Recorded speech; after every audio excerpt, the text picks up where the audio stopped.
parents didn't want to see me with my children at Thanksgiving. Your sister's children shouldn't see losers like you. My dad shouted loudly. I said I stop helping with money and... Your sister's kids shouldn't see losers like you. My father's voice echoed through the house, loud enough to make the entire room tense. I stood there for a second, stunned. Did I really just hear that? I wasn't even sure how it had come to this. It was supposed to be a normal Thanksgiving, or as normal as it could be in my family. But this year was different. My sister, Emily, was visiting from Switzerland after 7 years, and you'd think she was royalty from the way my parents acted. Everything had to be perfect for her and her two golden children, Lily and Jack. I'd never seen Emily's children in person. Over the years, I'd heard all about them through endless phone calls and updates. They were apparently straight-A students who spoke 3 languages, excelled in music, and somehow had never thrown a temper tantrum in their lives. My parents talked as if they were walking miracles. Meanwhile, my own 2 children, Ben and Sophie, were apparently inferior by comparison. Never mind that Ben had made his school's soccer team last month or that Sophie had won a state spelling bee last year. When I first arrived with my kids, my parents actually let us in. For a while, it almost seemed like we were going to have a good time. But the good vibes didn't last. As soon as Emily and her family walked in, the comparisons began.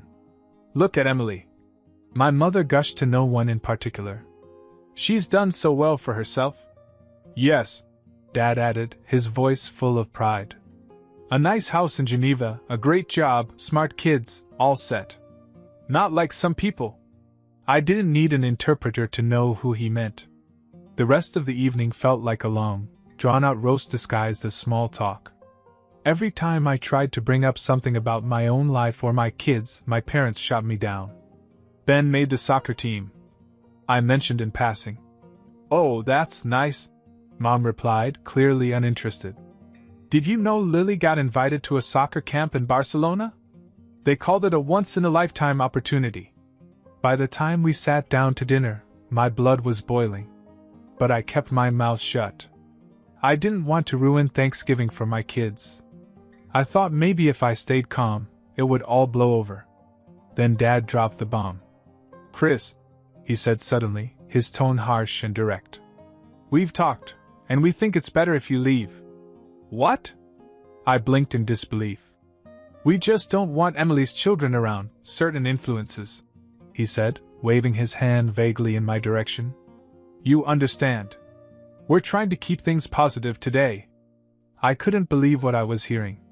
My own father was kicking me out of Thanksgiving because my kids and I weren't good enough for his precious little reunion. I looked at my mother, expecting her to intervene, but she just gave me a dismissive look. Go away, she said. Don't waste our time. And that was it. Something inside me snapped. I didn't scream. I didn't cry. I just calmly said, Fine. But if that's how you feel, don't expect me to help you anymore. What's that supposed to mean? Dad asked, frowning. I've been paying your bills, Dad, I said flatly. Electricity. Internet. That joint account. You think your golden child is going to take care of you? Good luck with that. He scoffed. We'll be fine without your charity. All right. We'll see. Without another word, I grabbed my children and walked out of the house. The cold November air hit my face as we walked, but I felt strangely at peace. I knew exactly what I was going to do next. I didn't say much on the drive home. Ben and Sophie were unusually quiet in the back seat, probably sensing my mood.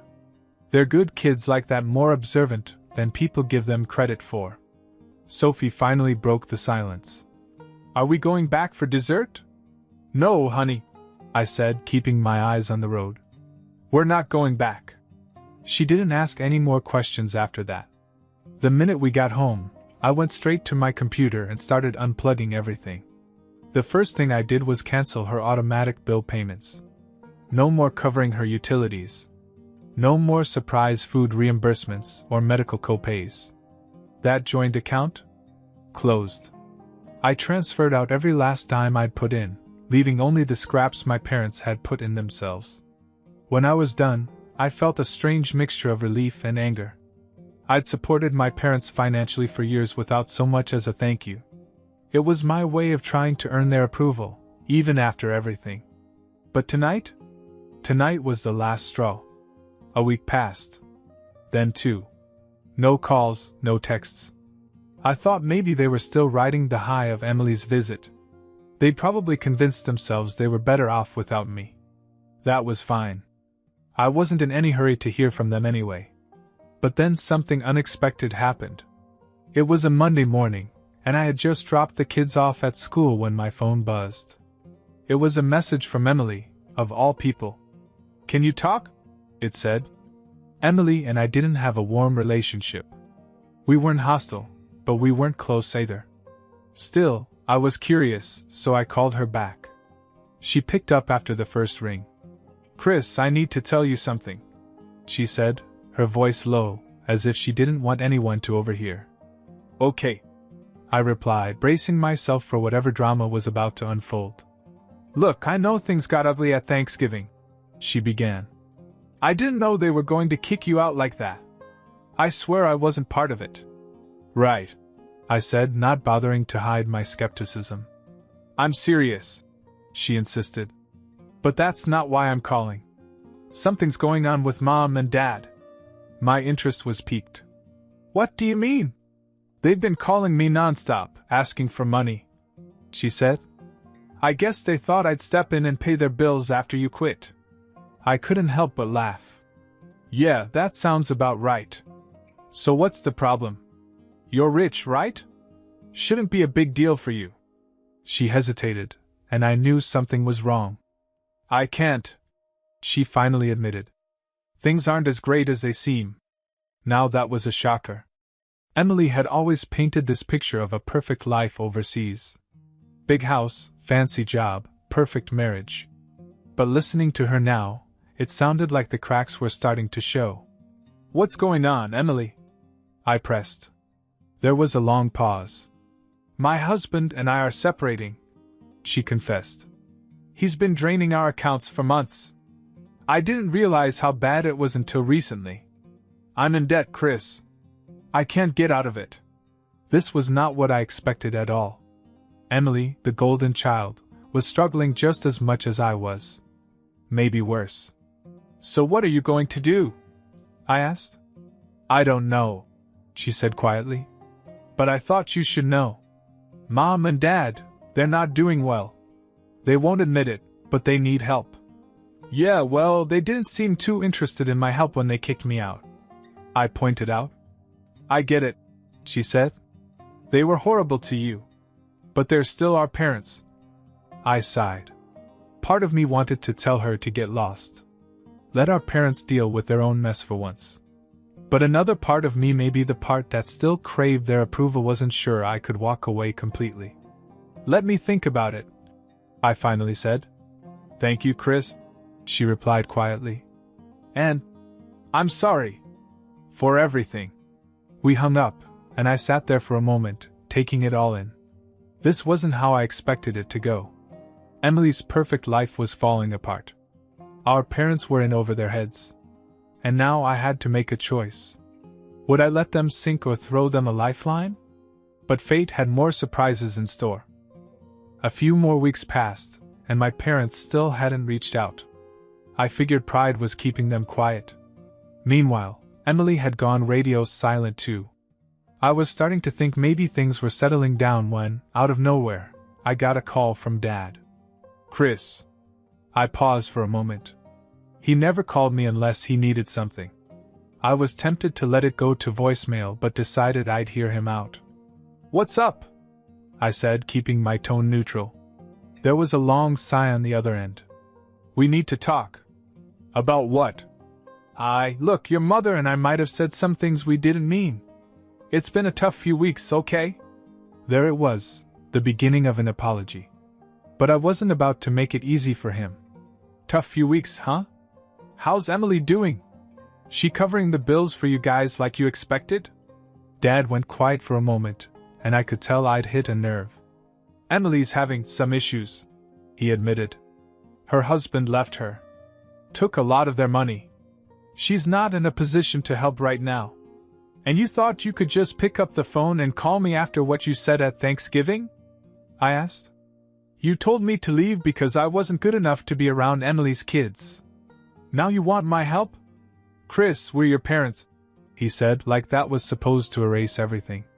Yeah, you made that real clear when you chose Emily's perfect little life over me and my kids, I shot back.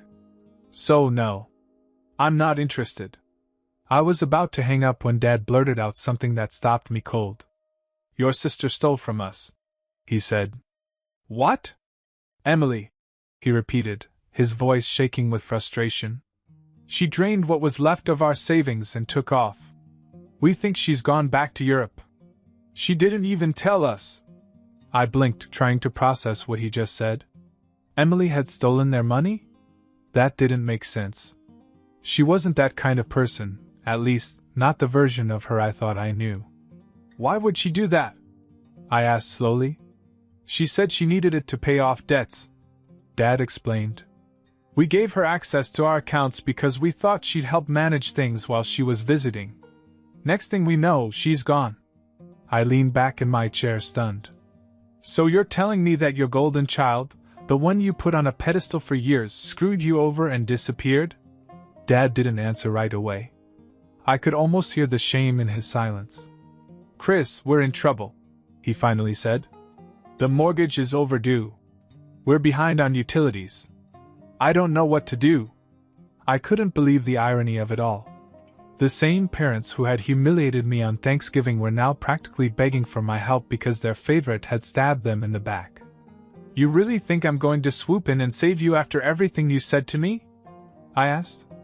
I'm not asking you to save us, he said quietly. Just help us figure things out.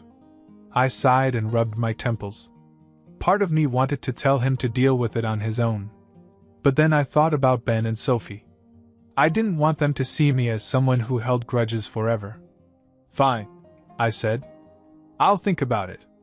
But I'm not promising anything. Thank you, son, Dad said, sounding genuinely relieved. We appreciate it. After I hung up, I couldn't shake the feeling that something bigger was at play. Emily stealing from our parents didn't add up. There had to be more to the story. And if I was going to help, I needed to get to the bottom of it first. Little did I know, this rabbit hole was about to go deeper than I ever expected. After Dad's call, I couldn't stop thinking about Emily. Stealing from our parents? Running off to Europe? It didn't fit the image I had of her. Sure, she'd always been a bit self-centered, but a thief? No way. Something didn't sit right. I decided to find out for myself what the hell was going on. I texted her. Hey, can we talk? Emily, not right now. Traveling. That was it. No explanation, no follow-up. Suspicious. I dug around a bit, scrolling through social media. Her account, which was usually flooded with photos of fancy vacations and her perfect family, hadn't been updated in over a month. The last post was a blurry shot of her kids in a park, nothing like her usual curated stuff. I made another call, this time to a friend of hers, Carla, who still lived in the States. Carla was chatty and always in the loop. Oh, Emily? Yeah, things have been rough for her lately, Carla said after I mentioned I couldn't reach my sister. Rough how? I asked. Well, her husband cheated on her for one. With some coworker. Real scandal. And I heard she's been in deep with debt collectors. A few people mentioned she borrowed a ton of money to expand her investments, but it all went south. Investments? That was news to me. Emily never mentioned anything about investments. Do you know where she is now? Not really. She said something about going back to Europe for a while. She's probably trying to lie low until things blow over, Carla said casually, like that wasn't a bombshell. Lie low? This didn't sound like Emily at all. The picture was getting messier by the minute. I thanked Carla and hung up. That evening, I told Ben and Sophie we were going on a short road trip the next day. They were curious but didn't ask too many questions. I packed the car and drove them to a nearby town where my parents had a vacation property, a small lake house they rarely used. I had a feeling that if Emily was still in the country, she might be hiding out there. When we pulled up to the house, it looked quiet, almost abandoned. But there was a car in the driveway. Emily's car. "Stay in the car," I told the kids.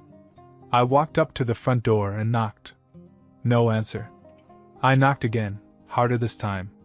Finally, I heard footsteps inside. The door opened a crack, and there she was, Emily, looking exhausted and disheveled. "Chris?" she said, eyes wide with surprise. "Mind explaining what's going on?" I asked, crossing my arms. She sighed and stepped back to let me in. The inside of the house was a mess, clothes and papers scattered everywhere. It looked like she'd been living out of a suitcase. "I didn't steal from them," she said before I could even ask. "Dad says otherwise," I replied. "They gave me access to the account," she insisted. "I told them I needed help to pay off some debts, and they agreed. But when things got worse, they freaked out and accused me of stealing. Why didn't you tell me any of this?" "Because I knew you'd think the worst too," she said, slumping onto the couch. "Everyone always expects me to have it all together. I didn't want you to see me like this."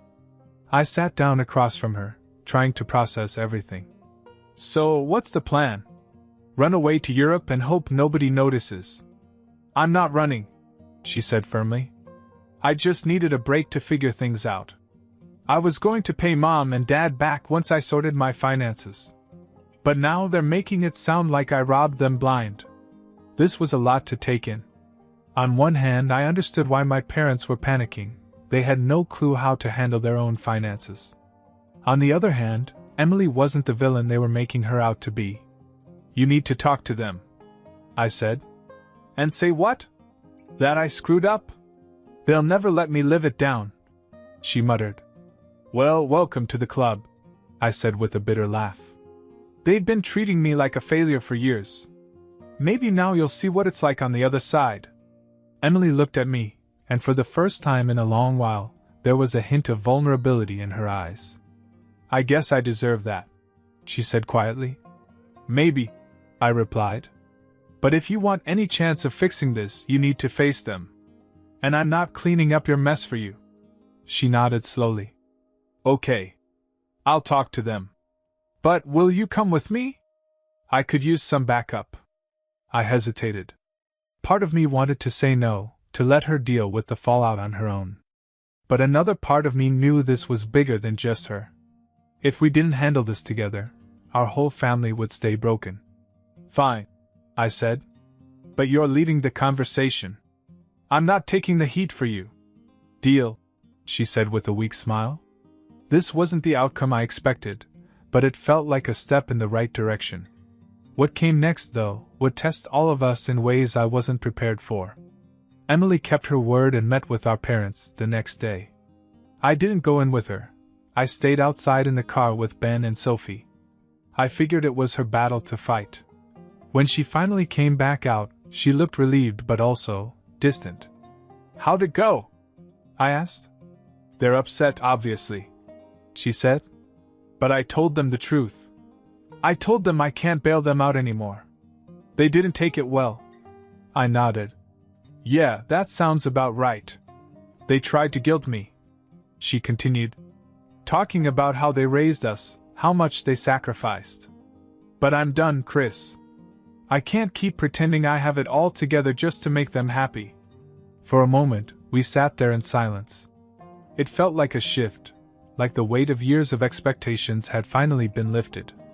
"What's next for you?" I asked. "I'm going back to Europe," she said quietly. "I need a fresh start. I'm taking the kids with me. I'll stay in touch with you, though. I mean it."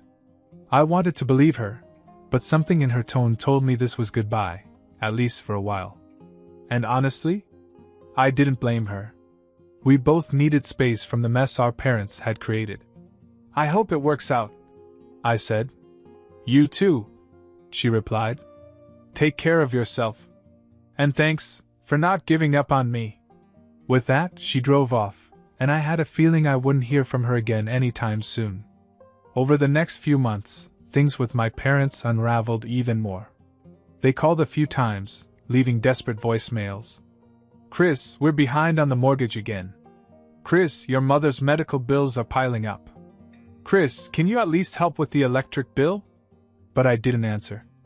I knew the truth now. They didn't want me. They wanted my money. And after years of bending over backward to please them, I was done. Instead of feeling guilty, I felt free. I focused on my kids, my career, and rebuilding my life on my own terms. We found new traditions for Thanksgiving and holidays, making memories without the constant pressure of family drama. As for my parents, they eventually found a way to manage. Turns out, when people stop having a financial safety net, they figure things out pretty fast. My dad even sold one of his properties to cover the debt. They didn't need me, they never did. They just needed someone to use. And now that I was out of the equation, they were finally forced to take responsibility for themselves. Revenge wasn't loud or dramatic. It was quiet. Simple. I stopped giving, and they stopped taking. And for the first time in years, I felt at peace.